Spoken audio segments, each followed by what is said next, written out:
Dan kemerdekaan Hindia Belanda itu sudah diproklamasikan oleh Bapak Soekarno dan Bapak Hatta pada 17 Agustus 45, itu termasuk Papua juga. Sejak proklamasi, Indonesia menganggap Papua sebagai bagian dari tanah air. Namun warga Papua sendiri rupanya tidak menyadari eksistensi Indonesia sebagai negara.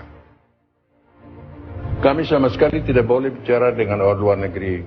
Kami tidak boleh tahu bahwa kami ini orang Indonesia. Dari Belanda larang.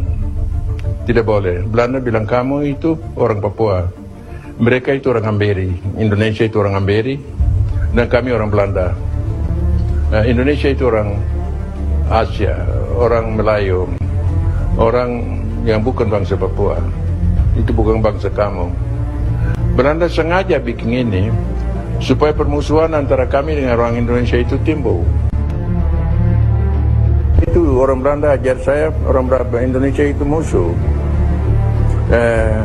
Saya mesti mengaku pada mereka, ya Indonesia itu musuh. Pemerintah Belanda bilang bahwa kamu akan merdeka nanti, jadi kamu mesti dirikan, kamu punya militer sendiri. Tapi itu sama sekali orang Papua tidak tahu itu. Dan didorong dan dipaksa untuk ambil bagian dalam organisasi serupa itu, bentuk militernya sendiri. Dan itu membingungkan sekali. Dan mereka ini, ada beberapa fanatik, anak-anak fanatik dalam militer. Mereka ini yang dirikan OPM. OPM itu bukan lahir dari keinginan bangsa Papua, tidak, itu lahir dari pikiran beberapa orang serdadu Papua. Itu semua orang Papua tidak tahu, seperti saya.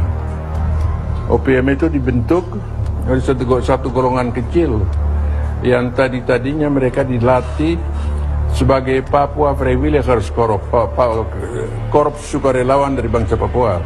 Kennedy sudah lama sekali mau lihat Presiden Soekarno. Sekarang dia bertemu Presiden Soekarno dengan rombongannya ke Massachusetts, di rumahnya orang tua. Presiden terus masuk di kamar sakit dari Presiden Kennedy. Presiden Kennedy bangun peluk Presiden Soekarno. Dia bilang, thank you very much Presiden, you coming to me. Lantas pertemuan itu jadi satu pertemuan yang baik sekali kedua mereka.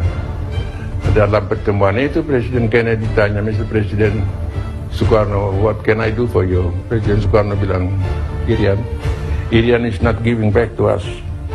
Presiden Soekarno bilang, don't worry Mr. President, it could be arranged. Jangan takut.